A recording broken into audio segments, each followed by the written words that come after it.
Name a better combo than Gundam and war crimes, and leave it to Gundam, which for Mercury, to basically have all the parents in this series more or less mentally abuse their kids or manipulate them into doing something for said war crimes or their plans of revenge. And literally all the parents are doing it in different ways. I mean, you have Guelph characters who both is physically getting beaten by his dad in front of everyone.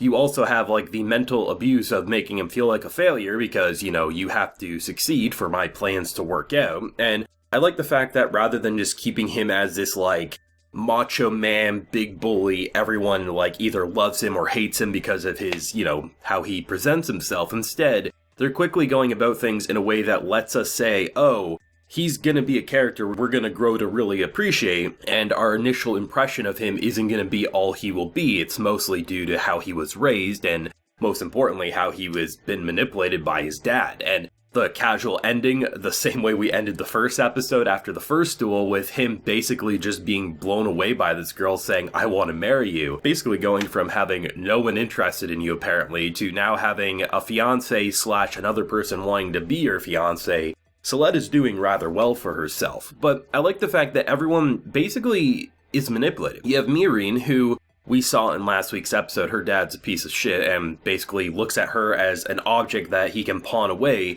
to get things that he needs. And Celette's mother is really no different. From Celette's point of view, from what we understand, she doesn't know what's truly going on in the grand picture, and she looks at her mother as this perfect being. But as we saw with episode 2, this person, masked, same arm, everything, it was all pointing to her being her mother, and in this episode they 100% confirm it. They're not trying to make a mystery out of something that's very obvious, and I appreciate that.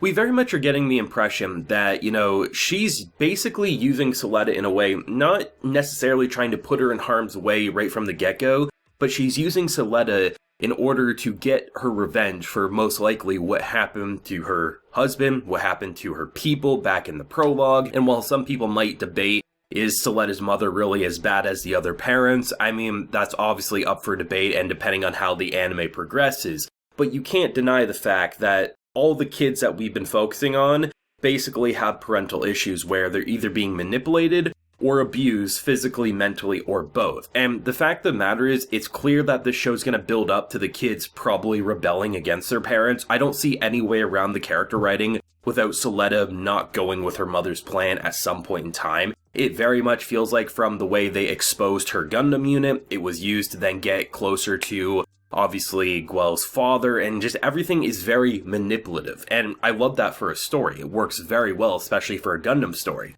Some people like to bring up the fact that it's not as dark and gritty right from the get-go as a lot of Gundams start out, but there's actually plenty of shows that actually take their time to build into that more depressing atmosphere, and if you've read creator interviews, you know it's not going to be all happiness the 100% of the time, and I would argue it's not that as it stands. Rather, they're taking it a bit slower to let us understand the individual personalities before shit starts hitting the fan and stabs in the backs are going to occur. I think it's really impressive with what they've done over these 3 main episodes alongside the prologue, because we have a pretty good idea where different characters' mindsets are at, especially given how literally the first episode of this anime, it started off with Mireen's father almost getting killed, right? And just everything like that. And the fact that these duels are causing such a ruckus in the political landscape, and the idea of how they're going about presenting these kids who are very ignorant to the larger picture of what's going on. And for them, you have dads who basically are hitting you, calling you pieces of shit, and you need to make them proud. So not only will the school continue to worship you, but most importantly, daddy will love you sort of a thing. You have someone like Celette who, she has all these like simplistic dreams. I want to make friends. I want to exchange contact information. I want to go on dates. She basically feels like she's been a very sheltered girl and now is thrown into a situation where she thinks, from her point of view, oh, I get to help mom, who I worship above all else, but most importantly, I might be able to get these things off my list to happen. But eventually it's going to come to a point where she realizes that this isn't about my happiness at all, or it's not about, something that she probably said some form of lie of why she's there. But most importantly, it's going to come to a point where she either learns the truth about the prologue that she killed a bunch of people as a kid and didn't realize it because she was a little too young to realize, and that happy birthday song was a lot more depressing than she realized. Or there's going to be these shocking moments, and it feels like the whole concept of this show is that right now it's parent and kid trying to basically put parent and kid against the other. But eventually it feels like the parents and the kids are going to be separated, and it's going to be different factions, and the type of carnage that could take place would be very interesting to follow. It's not to say that Soleda's mother couldn't have more positive than negative by the time the show wraps up, but based on how Gundam typically operates, and based on what we know so far, everything's pointing to Soleda being manipulated and used like a tool, just in a different way. Mirin's father, it's a very more hostile attitude, but someone like Soleda's mother, she wears a mask for a reason. It's not just to hide her identity, but it's because she plays the role so well. She manipulates people, maybe in a more nurturing way, but she's still manipulating nonetheless. And any parent who manipulates their kid, whether for revenge or for a justifiable reason, it's hard not to say that's a bad parent in the moment. And I think it's going to be very interesting to see how the different kids are going to react and how they'll rebel, because it's only a matter of time, whether we get it this core or not, or that'll be maybe the next core. It just feels very well thought out so far, and that's what I really like watching, because at face value, it's a slice of life with a lot of these simplistic school things, but the way they're going about it in a very Gundam fashion really makes it stand out. The duel itself was very well done, I thought. I thought it was interesting how the initial duel started out with a very one-sided, kind of like on Guel more or less, because this automated system that basically, because they didn't trust in Guel himself to be able to do it because he lost the first time, so it made a lot of the decisions for him, and just the cheating maneuvers, it felt like. I guess it's technically not cheating because, it's allowed with the rules of the duel, but the whole concept of the rain that then in return stopped one of Soleda's signature moves, and she was just getting obliterated. It became a one-sided massacre at one point, and I love how Mirin just was having none of it, and she jumps in, and basically the two people responsible, she just opens it up, and kind of felt like Dr. Octopus ripping open a train carton like Spider-Man 2 or something. It was kind of horrifying, but it was badass all in the process to see okay, now you can do what you need to. And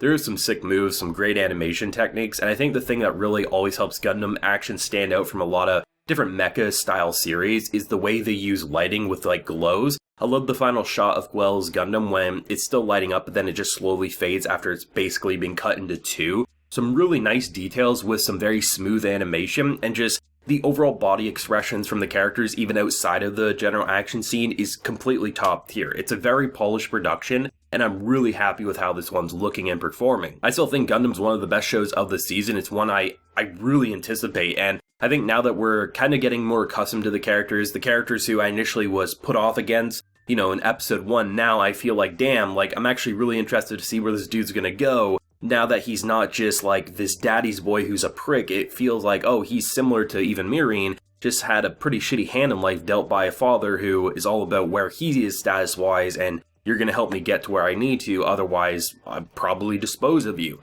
Yes, Soleda's in a better situation at face glance because her mother actually seems genuinely loving towards her, but it definitely feels like she's wearing a mask to get where she needs. Not to say she hates or doesn't love Soleda, but I think putting her in this situation in the enemy's point of view, this really is their enemy, the one who caused her to lose everything and making her fight and do these things. It very much says this is all for revenge, and putting your daughter in the midst of it, which she's very clueless about, is not the signs of a great parent, but it does make for a great story, and I'm really excited to see where they're going to take it. But, of course, as always, thoughts and feelings, and where do you think it's going to go from here? Because we've had 2 marriage proposals, we've had 2 great action pieces in the main series, and what do you want to see going forward? Do let me know. Leave a like if you enjoyed, and subscribe if you're new around here. Till next time, everyone, please take care and have a good one.